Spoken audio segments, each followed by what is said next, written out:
Así que le agradecemos la gentileza de atendernos allí. Buen día, doctor, ¿cómo le va? Buen día, el placer de estar con ustedes. Un saludo cariñoso a toda la audiencia. Bueno, estamos tratando de desmenuzar un poquitito nuestro futuro, cosa bastante difícil en función de cómo se podría plantear desde la semana que viene la cuarentena a nivel nacional y particularmente a nivel local. Estábamos comentando recién lo de España, que ellos lo han dividido en fases, fase 1 hasta la 4, hoy están arrancando en la primera fase. Bueno, ¿dónde estaríamos parados según la visión que puede tener usted como profesional del tema? ¿En qué momento de la crisis nos encontramos? ¿Estamos para abrir? ¿Estamos para seguir? ¿Cómo la ve? Bueno, en primer lugar quisiera reivindicar a esta cuarentena que nos ha salvado porque estábamos nosotros inermes al carecer de vacunas y carecer de medicamentos adecuados. En segundo lugar, les quiero comentar que siempre empieza una circulación, que es una circulación comunitaria, que evidentemente nos puede traer o trastocar algunos conceptos y manejos que estábamos haciendo. Y después quiero comentarles también, porque inclusive no se percibe con claridad, que si yo tomo como ejemplo los grandes conglomerados urbanos y analizo lo que es la Ciudad Autónoma de Buenos Aires, provincia de Buenos Aires, Córdoba y Santa Fe, la Ciudad Autónoma de Buenos Aires se está despegando y hoy en día tiene aproximadamente 12 muertos por millón, con una predicción de 25 muertos por millón en los próximos días. Lo mismo está sucediendo, pero con menor cantidad en Córdoba y Buenos Aires. Y aquí hay una curiosidad. La curiosidad es que Córdoba y provincia de Buenos Aires están andando más o menos igual, con una predicción de 5 cada millón. La provincia que está en muy buenas condiciones hasta ahora es Santa Fe. Ajá. ¿Y a qué se debe, doctor, esa diferencia? Bueno, es probable que no hayan sucedido estos disgustos que hemos tenido con los geriátricos y, por ejemplo, con alguna entidad privada de salud que realmente nos trastocó totalmente el panorama, porque fíjese usted que si usted analiza todo lo que sucedió en Saldán, todo lo que sucedió en Córdoba Capital, pero no lo analice así fríamente, analícelo a dónde va cada una de esas personas que estuvieron en esos lugares, porque esas personas tienen que volver a un barrio determinado, a un hogar determinado. Entonces, lógicamente eso nos ha cambiado totalmente el panorama. De todos modos, quiero decirle que Córdoba está trabajando muy bien, especialmente la parte del Ministerio de Salud. Hay un grupo asesor donde está la universidad, donde están realmente todas las personas que conocen del tema y está trabajando muy bien.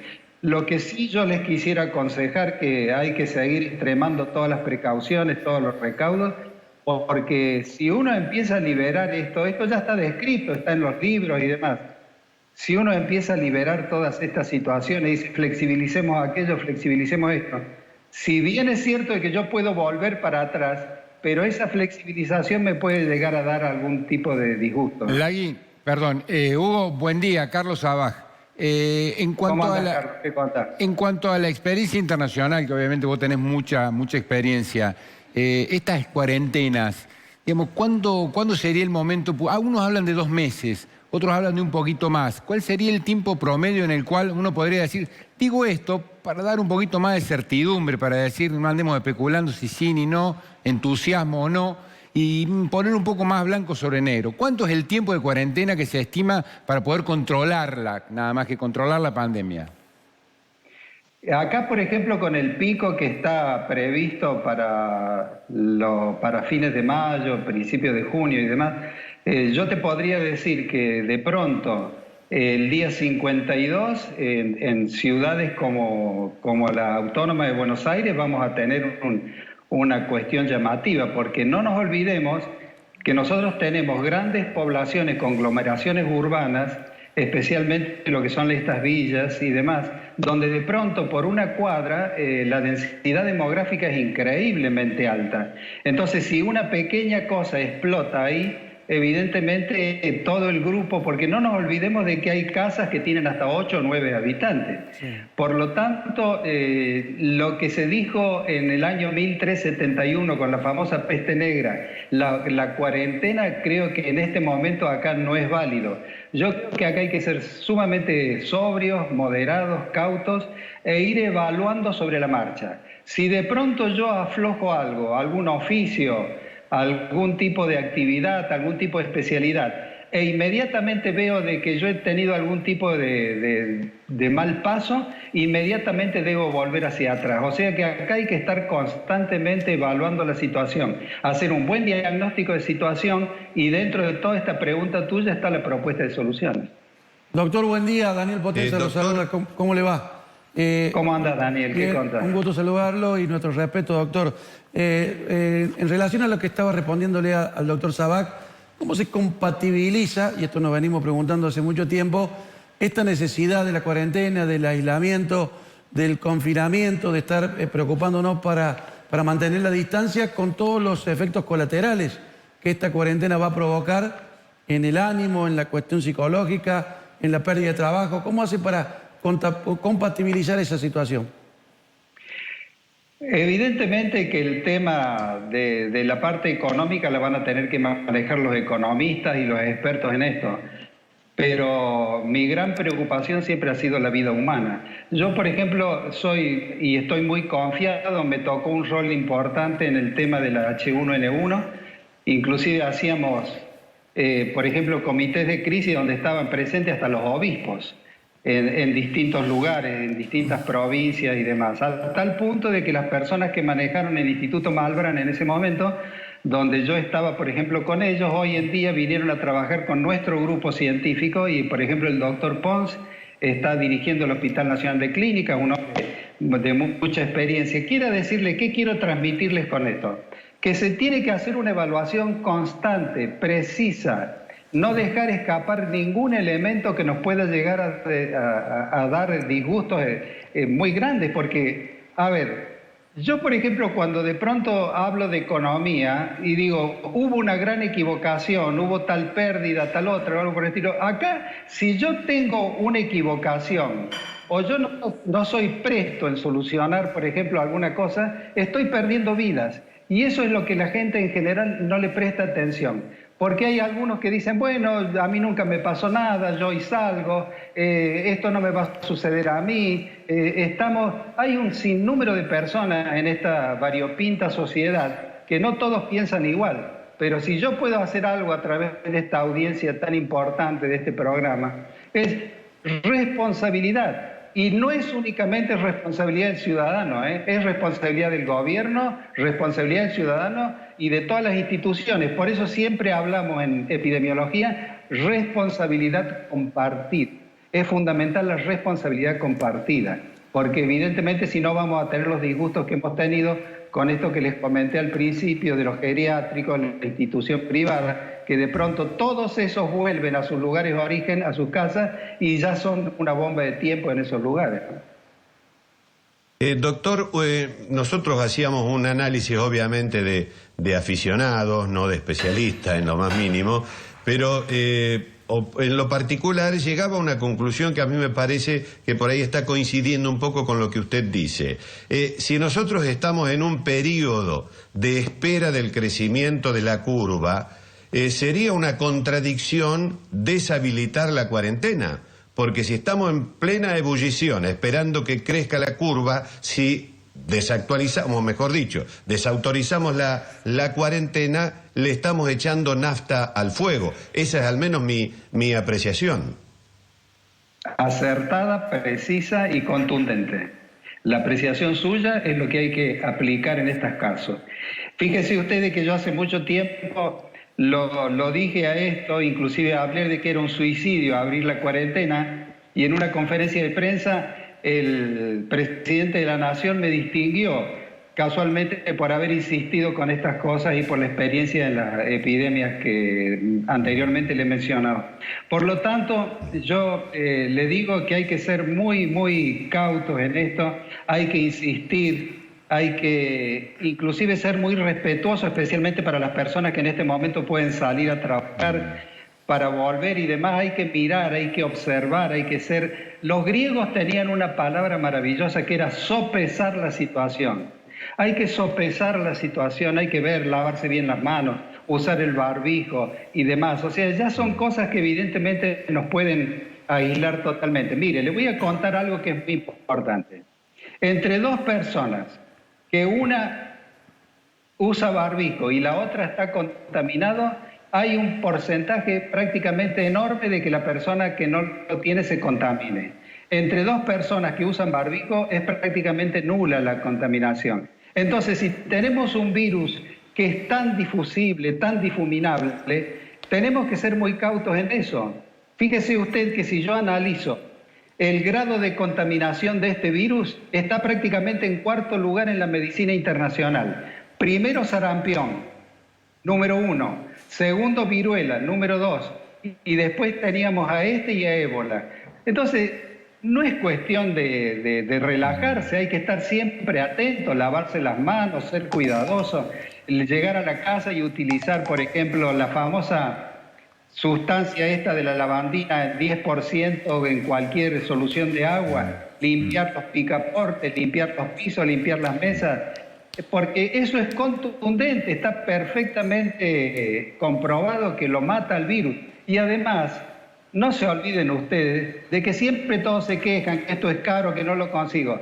Es lo más barato que existe en el mundo, 10 litros de agua y 100 mililitros de lavandina o hipoclorito. Es realmente una sustancia mortal para el virus. Doctor, muchos de los países que han evolucionado favorablemente, que da la casualidad que en una gran cantidad de ellos son gobernados por mujeres, bueno, casi todos han hecho hincapié en las bondades de los tests, a mayor cantidad de test, mayor control de la pandemia. ¿Nosotros cómo estamos en eso? ¿Ya hay los test necesarios o los kits necesarios en la provincia, en el país? Siempre es poco esto, Aldo, siempre es poco. Yo le voy a contar algo. En las facultades de medicina de todo el mundo se va a estudiar de aquí en más la brillante actuación que tuvo Corea del Sur. ¿Qué hizo Corea del Sur? La primera semana que se enteró que China tenía este problema, hizo 192.000 test y pudo llegar a la conclusión que toda la problemática estaba alrededor de una ciudad conocida por los cordobeses que se llama Daewoo, porque había automóviles y productos del hogar Daewoo, y a los alrededores, prácticamente el 80% estaba ahí. Al hacer el test se dieron cuenta que 10% era positivo. Del 10% vieron de que la patología cursaba lábilmente en un grupo grande. Separaron ese grupo, lo mandaron a la casa, le ordenaron cuarentena y a una pequeñísima proporción lo internaron. Corea del Sur ha sido fantástica. ¿Quién le siguió a Corea del Sur? Le siguió Alemania y le siguió Islandia. Como usted bien dice, si uno hace el test, sabe cuál es la situación donde está parado. Nos harían falta más test. Doctor, cuando el virus se negativiza, no sé si está bien dicha la palabra, y esto se lo pregunto por la polémica que se armó con nuestro Paulo Dybala, con el futbolista que era de instituto y que ahora triunfa en la Juventus. Si el virus se negativiza en el cuerpo de una persona que ha tenido la enfermedad, ¿se puede volver a reactivar o no? No, mire, yo le voy a contar porque salieron 8 trabajos de primera línea en las últimas 36 horas respecto a eso, y le voy a aclarar el panorama. Cuando de pronto una persona que ha estado con la patología y la supera y está convaleciente y le vuelve a dar positivo, son restos, fracciones del virus. O sea, ¿qué quiere decir esto? Que no es que nuevamente se ha reactivado el virus. O sea que en ese aspecto hay que quedarse tranquilos porque son grupos de investigación sumamente serios y yo lo que les quisiera transmitir es el hecho de que hay pequeñas luces de esperanza en todo esto, fundamentalmente por lo que hizo la Universidad Nacional de Córdoba con hemos derivado, que ya se está trabajando con una gamma globulina hiperinmune, porque no sé si ustedes recordarán que hace muchos años, cuando teníamos tanta mortandad por la fiebre hemorrágica argentina o mal de los rastrojos, el 30% de las personas morían, hasta que desde Pergamino Maistegui dijo, pongámosle plasma de los que han superado la enfermedad, y se salvaron 27 de 30. Eso personalmente lo llevé a la gente de Francia y de Italia cuando fue el protocolo para ébola, donde se salvaron muchas personas, especialmente los curas que estaban en África y la famosa enfermera esa que salió en la tapa de todas las revistas. Hoy en día eso es una gran esperanza. Y les doy otro dato interesante. Hay 2 de las 100 y pico de instituciones que están trabajando ingentemente con las vacunas. Hay 2 que creo que están en primera línea, especialmente de la carrera, y es muy probable que ya la estén probando en voluntarios en junio, y por lo menos los israelíes ya dijeron que en septiembre la tienen. Y no se queda atrás Oxford, ¿eh? La gran diferencia es que la israelí es oral y la de Oxford es inyectable. Y los israelíes fueron los primeros que develaron la incógnita de lo que es la genética del virus, porque ellos trabajan en el Instituto Migal de la Galilea, prácticamente en la frontera con el Líbano, en una ciudad que se llama Kiryat. Ellos trabajan con coronavirus para aves de corral de los kibutz. Entonces, inmediatamente fueron los que primero develaron la incógnita y empezaron a trabajar. Yo creo que esas 2 cosas que les he mencionado nos van a dar la sorpresa. ¿Y por qué insisto con esto? Porque cuando fue la epidemia anterior, la presidenta nos dio la orden de que pongamos en marcha la producción de la vacuna en un lugar de Entre Ríos que se llama Concepción del Uruguay, en una fábrica de vacunas que era para pollos, porque Entre Ríos es una provincia que va primero en esa producción. Pero inmediatamente, cuando ya estaban dadas todas las cosas, se habían firmado los convenios, habíamos entrado con esta misma gente que le mencioné, Ríos y Pons, salieron 5 vacunas de golpe, la francesa, la norteamericana, la china y demás. O sea que yo les digo, tranquilidad, protejamos la vida, y además hay un hecho que es muy significativo. Todas las religiones del mundo, todas sin excepción, el cristianismo, el judaísmo, el budismo y demás, ¿qué hablan siempre? El cuerpo humano, el ser humano es el templo de Dios. Cuidemos el templo de Dios, porque inclusive los que no son creyentes se aman a sí mismos, llámese agnósticos o ateos. Por lo tanto, les pido por favor de que sigamos un poco más adelante con esto que nos está salvando. Bueno, doctor Pizzi, le agradezco profundamente la gentileza que ha tenido para con nuestro programa. Nos ha puesto en caja con toda la información y obviamente con toda su experiencia. Muy amable, doctor, muy gentil. Le mando un fuerte abrazo. Se lo retribuyo a usted y un saludo muy especial para todos los médicos y enfermeros que están arriesgando su vida en la trinchera constantemente para poder estar todos bien. Hasta pronto y muchas gracias. Seguro. Gracias a usted, doctor, muy amable. Bueno, una enriquecedora charla con el doctor Pizzi, que es una eminencia, es una referencia a nivel nacional e internacional.